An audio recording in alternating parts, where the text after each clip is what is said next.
Welcome to the Untold Tales audio anthologies. Written by Howard Loring and narrated by Melissa Del Toro Schaffner.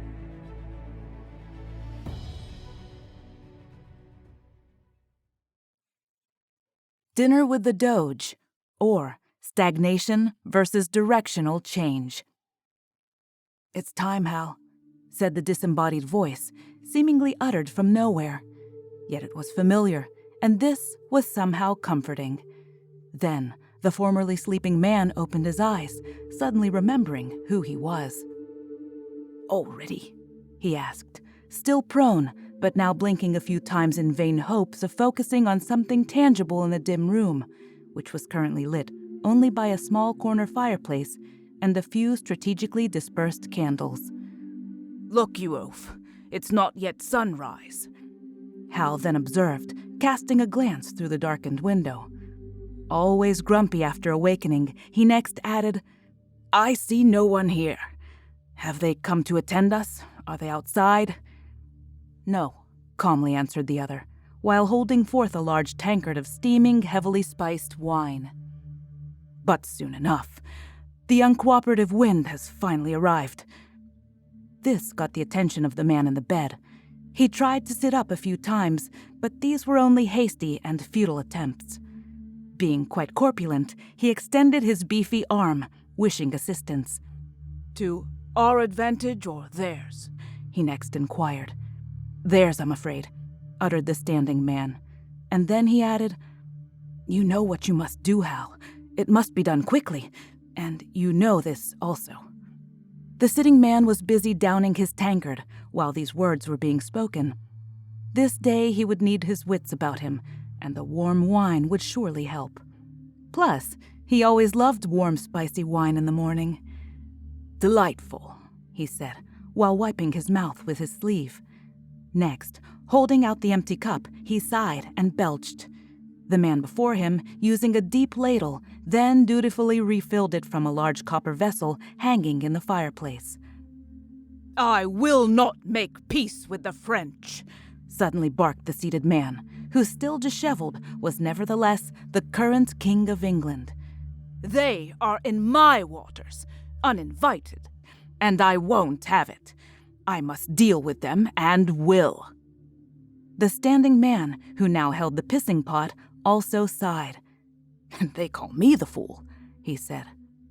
Once the king was well toileted and suitably attired, which took some time to accomplish, footsteps were heard approaching in the hall. It was now well past dawn. The two occupants of the starkly furnished, yet best available room in the small fortress, were now standing abreast, awaiting. 3 loud knocks on the door followed, whereupon the royal sentry stationed outside opened it to reveal half a dozen well-dressed gentlemen standing in the corridor. "My liege," said the constable of Southsea Castle, bowing with great deference. The men surrounding him quickly did likewise. "I trust your majesty slept well, even given our crude accommodations?" The king, by chance visiting the nearby Portsmouth, when informed of the newly arrived French fleet, had the day before invested the diminutive outpost, one of many fortifications built to protect the large northern estuary off the Isle of Wight. The small castle's crenulated wall would give a spectacular, unobstructed view of events, and Henry, after decades of spending good money on his ever-expanding navy, wanted to see the result of this royal largesse. He therefore anticipated a good show. "My lords," he decreed, "I shall savor sweet sleep only when England is safe. Tell me of the wind. It now favors the enemy?" "It does, your majesty," answered the realm's Secretary of State, William Paget, who stood beside the castle's constable. "The Lord High Admiral Russell, now observing from the wall above, has already dispatched some number of row barges, the only craft we currently possess that will advance without sail, to meet several French galleys that are currently probing our line. And yet my Lord Admiral believes the wind may soon turn to our advantage, or so he says." To this declaration, the unimpressed king only grunted. Then he stepped forward toward the men, who all stepped back at his advance. but at the doorway, he turned once more, looking to his royal jester, William Summers. "And what will you do today, Billy?" he asked the very tall man. "I shall travel to Venice, Hal," calmly answered his hard-working fool. 25 years hence, to sup with the Doge." The men in the hallway all laughed at this response, but His Majesty did not. He knew this unique person, as no one else did. King Henry was well aware that if the tall man truly wished to undertake such a sojourn, he certainly could. This seemingly simple servant, the sovereign well understood, was in reality a time traveler. "You still have an option," added the determined jester, his thin face completely devoid of emotion. Henry's vividly dark, pinched, and beady eyes met those of his devoted companion, looking deeply into them, searching but not finding any further meaning hidden there. "You are a fool," then answered the king, but smiling as he spoke. The day, bright and beautiful, turned long with little real action attached at first. The wind, ever-changing, was always slight, and neither side did more than maneuver at some distance from one another. The row barges, never coming close enough, did not engage the enemy, who, lacking propulsion, simply failed to arrive. Upon the parapet, the king and his advisors spent the opportunity eating and drinking and talking of the coming confrontation. Considering the unique nature of the still unfolding situation, the royal functionaries had been kept to a minimum, but those on hand milled about, ready for service if need be. Many livered attendants were, of course, nearby, as they were always present in abundant numbers about the king's person. There was much speculation by everyone as to what would occur once the fleets engaged, for the indecisive wind often increased but always departed, and this left plenty of idle interval to while away whilst discussing the subject.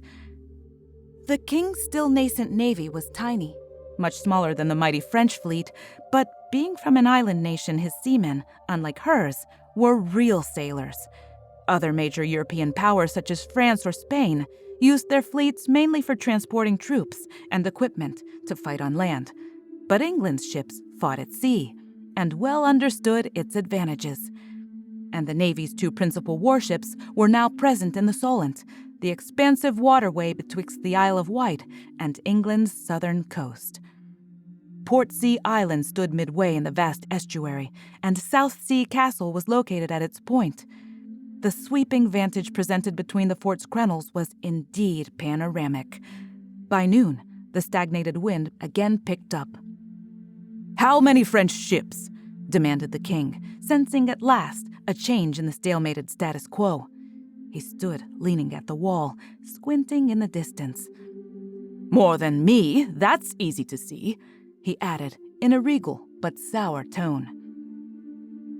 "At least 200, Your Majesty," answered Henry's High Lord Admiral, who was standing nearby at the nearest break in the masonry. "We have but 80 or so. Several of yours, however, are more massive," he quickly added. This statement referred to England's two largest ocean-going craft, both of them interesting ships, and for several reasons. First, they were designed and constructed specifically for warfare at sea, a unique circumstance given the times. Other ships of war in England and elsewhere were always converted merchantmen, or were built by altering the well-established designs of ocean-going commercial vessels.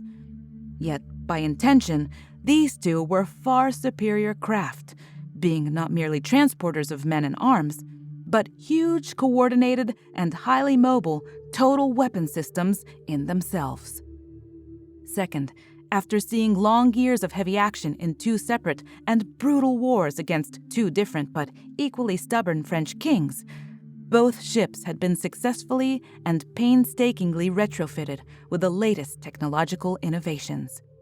These included sealing gun ports amid multiple decks that employed bronze and iron cannon and demi-cannon of various sizes.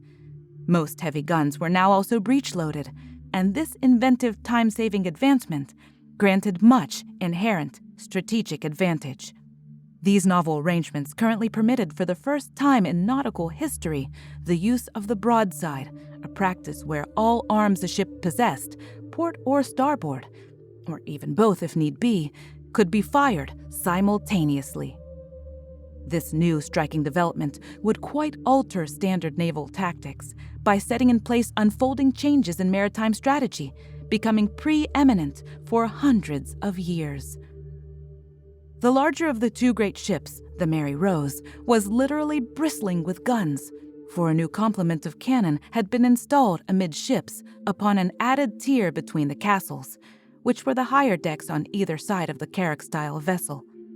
These opposing rows of artillery naturally made the gigantic boat much heavier and so increased her displacement, which meant that she sat lower in the sea. In fact, now fully manned and abundantly provisioned, her first line of gun ports rode only 3 feet above the waterline, a detail of some importance. "What's happening?" barked the impatient king. His functionaries, who were scattered about the edge of the parapet, had no suitable response to this royal inquiry. None of them knew. Still, the king could not be kept waiting, so the admiral was soon compelled to answer. "It appears, Your Majesty," he admitted, "the unimpressive winds have once more ceased to blow." "Blast it!" screamed Henry. "Blast it to Hades!" He turned to retake his appointed seat, a heavy chair in the near distance placed under a colorful canopy, beside an equally heavy table that bore much food and libation. But midway there, the now overly agitated king changed his mind. Exercising the royal prerogative, he instead stomped off, gruffing, announcing over his shoulder, "My lords, I'm to my accommodations to rest my infernal leg. Send word once something definite occurs. Until then, I'm not to be disturbed." Majesty and sire and such were uttered by all present. Each of them bowed toward the retreating regal presence. 2 gentlemen, the constable and his lieutenant, followed the king in order to assure his safe transit. The hard-working fool was dutifully waiting to tend to his sovereign's acute affliction, something he'd done many times before. The King of England had a large, pungent ulcer on his upper thigh, which for years, despite constant attempts, had stubbornly refused to mend. The ever-oozing wound was washed and redressed several times daily, a protocol of long standing that thus far had failed to achieve any suitable, permanent solution. "Well, Billy boy, how was your visit?" asked the monarch, once his enormous leg, newly exposed, was propped across a crude wooden stool. "Have a good dinner out of your excursion, did you? Something tasty, I trust, for all your trouble." "It was a dismal failure," the jester replied flatly.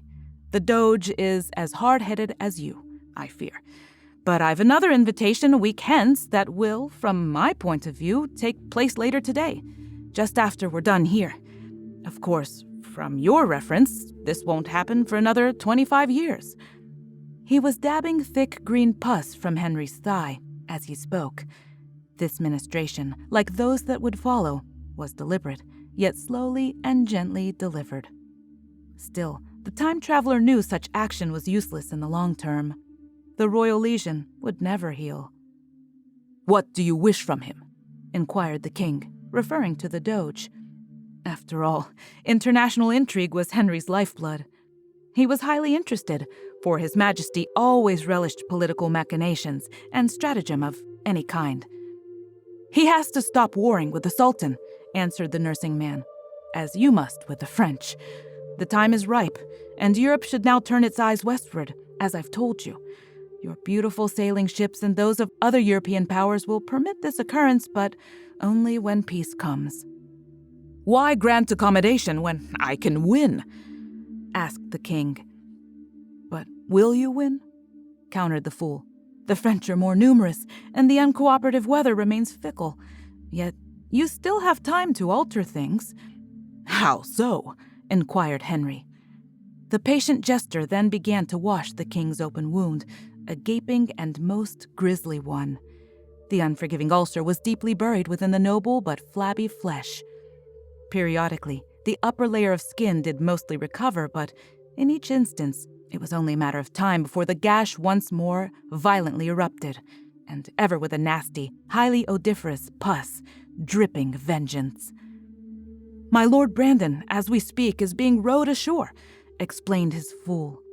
He's been conferring with Admiral Dudley about his flagship, the Great Harry. The finalized order of attack has now been dispersed to the fleet, but the languid wind still gives you leave to countermand this proposed action. Charles Brandon, the first Duke of Suffolk, was Henry's oldest friend, his closest advisor, and his former brother-in-law. Years ago, he had married the king's now-dead sister, Mary Tudor. The Great Mary Rose was named for her. John Dudley, currently Viscount Lisle, was in command of the fleet. One day, in the not-too-distant future, Lord Dudley would be invested the first Duke of Northumberland. On another day further still, Henry's oldest daughter, who was also named Mary, would execute him after he'd tried, but failed, to install as queen his son's docile young wife, the very plain and overly pitiful Lady Jane Grey. Without hesitation, Henry firmly decreed, "No, I will see this through, my dear Billy. I've no other course open to me. I cannot make peace at such a disadvantage." The nurse began to rewrap the wound, but Henry waved him off. Again, His Majesty was most agitated. True, this was his normal demeanor, but now, more so. "Leave it," he mumbled in distracted fashion, and then, in a louder voice, he commanded, "Let it breathe for a while." The jester then leaned back and sat on the floor before the king. For a moment, neither man spoke. Then, Henry, always wishing for answers, continued his scrutiny. "Tell me of the Doge," he requested. "Why does he not comply with your wishes? What stops him from making peace?" The tall man rearranged himself by wrapping his long arms around his longer legs after pulling his knees up under his chin. "Venice will lose Cyprus in the treaty, her last Mediterranean island. A heavy price to pay for such proud people," answered the sitting man. "Yet the Doge must accept this difficult condition. And will. As you do. He just needs persuading." The King of England laughed aloud at this proclamation. No one ever told him what to do, or lasted long after such a brazen affront. No one but his fool, that is. "And how will you change him?" then asked Henry. "I shall take a different dinner guest with me," was the answer. "The one I took this morning was unimpressive, as I've said. Still, given that the groundwork is now sufficiently laid, my new companion should nicely do the trick." Henry adjusted his great bulk in the chair, then grunted. "Whom did you take?" he wondered. "I thought the Doge needed a framework," was the reply. "A tangible yet palatable argument for making peace with the dreaded Turk, the horrid infidel. For this reason, I took the much-revered 4th century Bishop of Hippo, for he has swayed millions having such concerns." Yet the Doge was unmoved. "What's that you say?" demanded the now startled king, with his earlier malaise quite vanished. "Are you telling me that you personally conveyed St. Augustine to dinner with the Doge of Venice? You accompanied St. Augustine himself?" "The very same," was the response, as the good bishop was expert at supplying cogent rationale for the unlikely circumstance. Henry had a great belly laugh at this, cackling. "What a rogue you are, Billy. You never cease to amaze me. Tell me everything." The jester stood, now understanding this would take some time. He fetched the king a flagon of wine and a hard roll, handing them over. Then again he sat. "You must know the context," he lectured. "Augustine was more than a mere theologian. The principles he espoused have since framed your society, establishing the basic rules of civilization for the last 1,200 years. At this, the king grunted once more, for usually he didn't like theologians of any stripe. English ones were bad enough, and the current pope was in league with his sworn enemy, the French. The Spanish, while also loathing them, were Catholic, so an alliance with Spain was not a viable option. Bishop Augustine lived, the lecture continued, while Rome's imperial power crumbled, the set decrees falling away.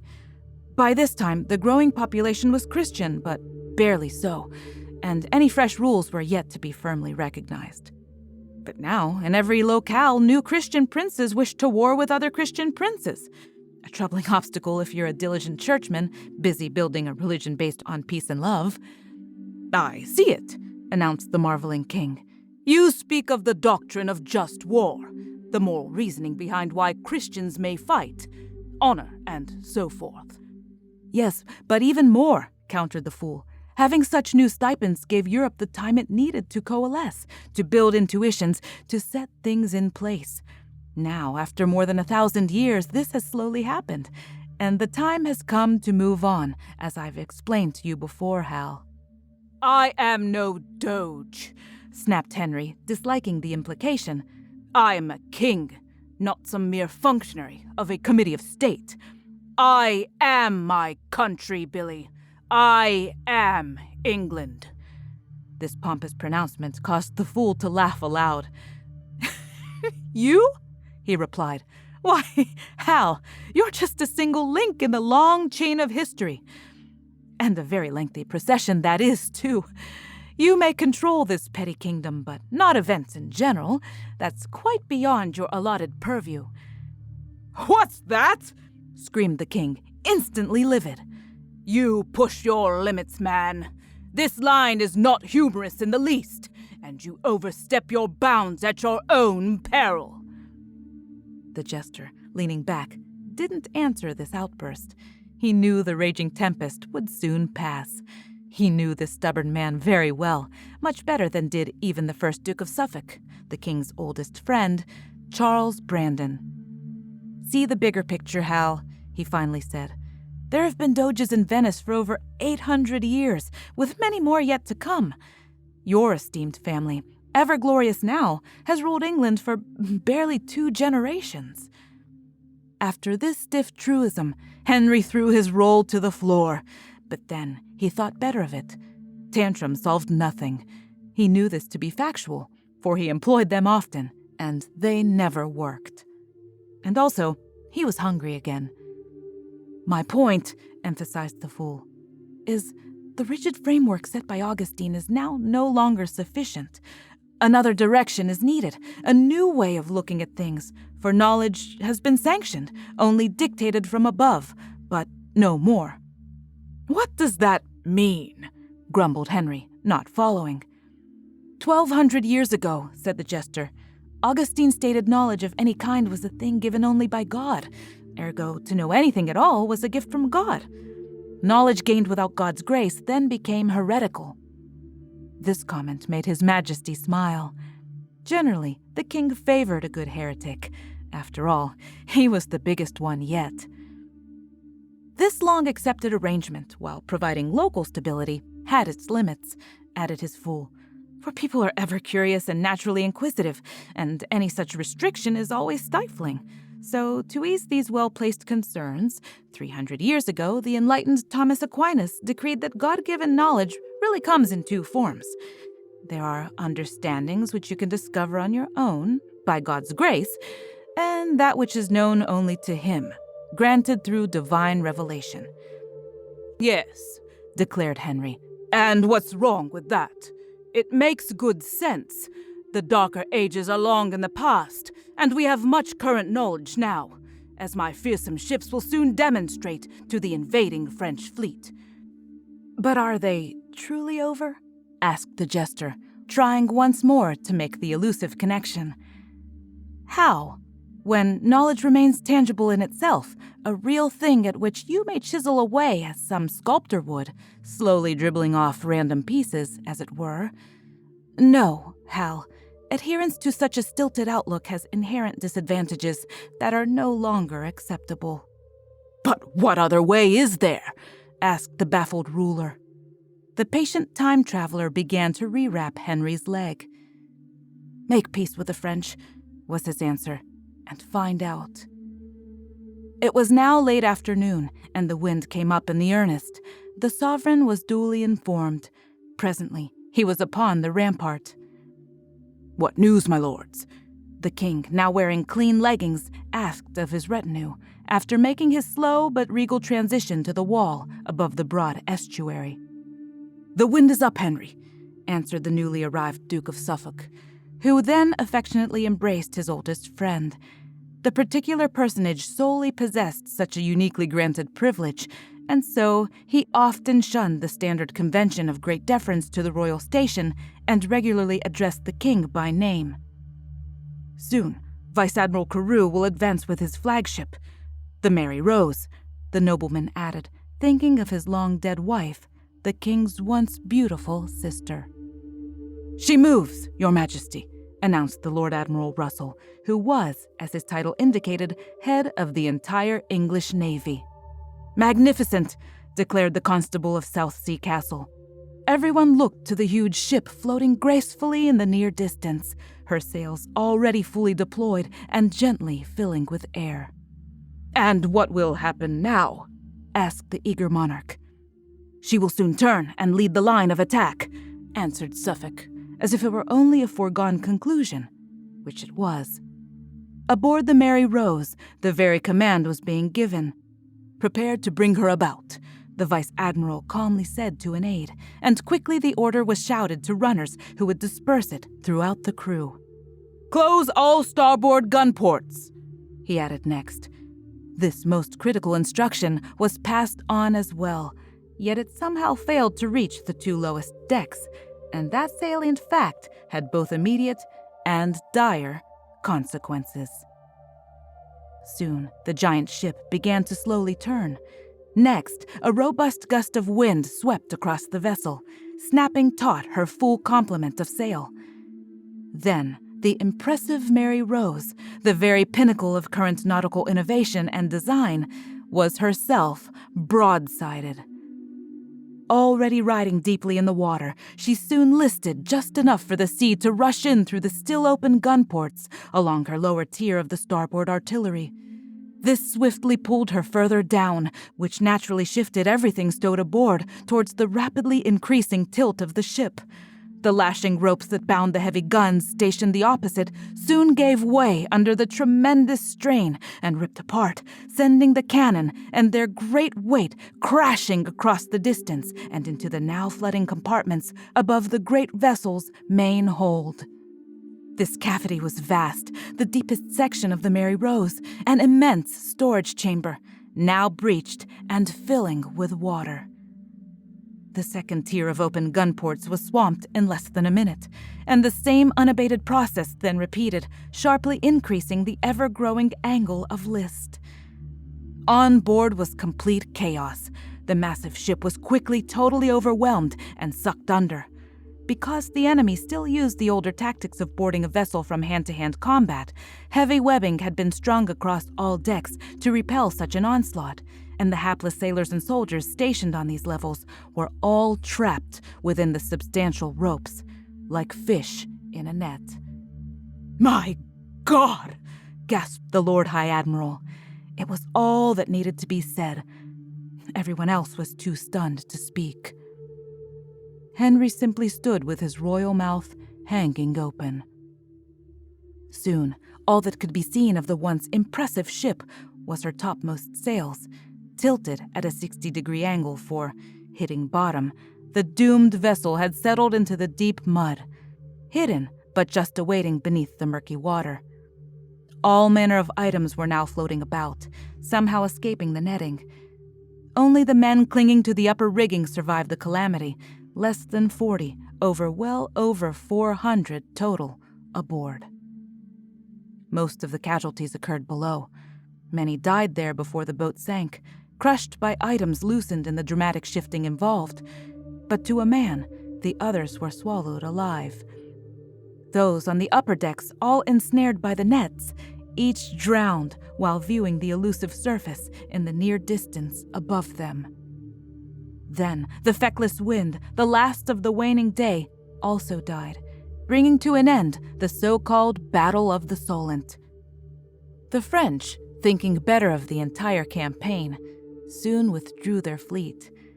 Needless to say, the engagement was inconclusive. Henry also withdrew, and without comment to anyone, moved to his room where the fool was awaiting him. No one present spoke as the king exited, being prompted by a quickly raised hand of the Duke of Suffolk, an action that silenced them. but they all deeply bowed as His Majesty slowly made his passage. "Well, Billy boy, you've taught me an unkind lesson today," hissed the proud but now outmaneuvered monarch. "Yes, you've done me harshly this time. Why?" King Henry stood defiantly before the taller man, jutting his noble jaw and holding his much-recognized stiffened stance, portrayed so well in many an official portrait. "The choice was yours," calmly countered the fool. "I caused no change. You failed to alter something, and that had consequences. Now, you must carry on, Hal." Henry could not speak. He tried, but he only sputtered, his usual pale complexion currently flaming a red. At last, giving up the effort, he resolutely turned and sat. For a moment, nothing happened. The fool waited, as he always did. The king brooded, as he often did. Henry was defeated, and he knew it. He also knew he didn't like being beaten. But Billy was right, of course. He always was. The King of England would have to move on. "Yes," he said at last. "You did warn me. That is true enough." The jester next offered food and wine, but Henry, still most distracted, didn't notice the effort. "Well," he finally said, almost spitting the words, "at least tell me of your trip to the Doge. Were you successful? Has he now also agreed to do your damn bidding?" "He has, Hal," was the answer, given while ignoring the royal sarcasm. "My latest dinner guest convinced him, as I'd hoped he would. Now, at long last, a new enlightenment will begin, a totally different way of looking at things." Henry grunted. Given the day's drastic action, His Majesty would see to it that certain things were soon looked into, that's for sure. Yes, change was coming, and in more ways than one. He began to formulate a plan, but almost immediately gave it up. He had people for that. He'd wait and rule on what they suggested, employing his standard procedure. "Tell me of your newest encounter with the Doge," he instead demanded, wishing to speak of other matters. "Who did you convey this time? Why was he effective?" "I took an Englishman, actually," this time the time traveler replied. "He won't be born for another 16 years, but he was middle-aged when we arrived. A most interesting gentleman, for his bold ideas indeed changed everything." "I see," stated Henry. "But how so?" "It's all a matter of perception," the fool calmly explained. "How does anyone judge what truly is? Must they blindly follow what's come before, believing something only because others previous have? Or do they instead think in another way? A better way, with new eyes that can see new things?" "Speak plainly," advised the weary king. "What do you mean?" "In the old scheme of things, all truth was known but hidden," he related. "That will now change. Soon nothing will be taken for granted, and all knowledge will thus be built only by what is shown to be factual. A great distinction." "I don't follow," said Henry. "What matters this distinction?" The jester again offered food and drink, and this time Henry, now much calmer, accepted. "Again, it's perception," the fool continued. "Knowledge is not a given thing that's dispersed, but an unknown thing that's discovered. And this new outlook, the simple difference in view, will lead to all kinds of changes in the future." Here he paused to give the king time to absorb this input. "An Englishman, you say?" asked Henry, after his absorption was completed. "Who is he? Or rather, who shall he be? Is he a philosopher of some description?" "Not exactly," was the answer. "He's a lawyer, or will be one." "Oh, dear," mused the king. He despised all lawyers. In his regal opinion, they were as bad as churchmen, maybe worse. "His friends will be the philosophers, natural philosophers they will soon label themselves," informed the fool. "Yet these thinkers will have no firm foundation, no standard set of rules agreed to by all. He changes this by supplying them a method of inquiry, a universally acceptable system to be known as science." "This science," reasoned the king, This system of simple distinction is so important. Why? What exactly will it do? Humans now have an ocean-going craft, the other man pointed out, and the world will soon be cracked open by them. This widely opened world will also have science. Great change is therefore inevitable, Hal, but it's only possible now because the time is right and the proper conditions are finally present. After a moment, having made the connection, Henry said, "I understand now." Then quickly he asked, "Who is this Englishman that changes everything so?" "His name is Bacon," was the answer. "Francis Bacon."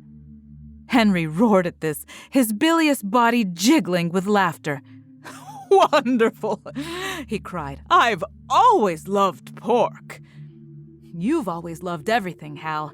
That's your problem," countered the jester as he refilled Henry's cup of wine. "So tell me," urged the king, "what will happen hence?" "Europe will now turn westward, as I've said, begetting worldwide influence," the all-knowing man revealed. "In 100 years, an Irishman named Boyle will decipher mysteries from the very air we breathe, and in 200, a man from the New World named Franklin will pull power from lightning. 100 years after that, a Frenchman named Pasteur will prove beyond all doubt that things too small to be seen can affect life itself, a tremendous discovery leading to much change." "And what of England?" next asked Henry. "Because of you," said Billy, "England will be strong. Her navy will become preeminent. It shall rule the waves for hundreds of years." This pleasant news pleased Henry greatly, but only because he'd, at last, made the bigger connection involved. The future was his to command. He wouldn't let it down. He stood and crossed to the door, then jerked it open. The crowded hallway was full of his startled functionaries and favorites. Some men were standing, while others were sitting on heavy benches against either wall. No matter their placement, all were awaiting the king's pleasure.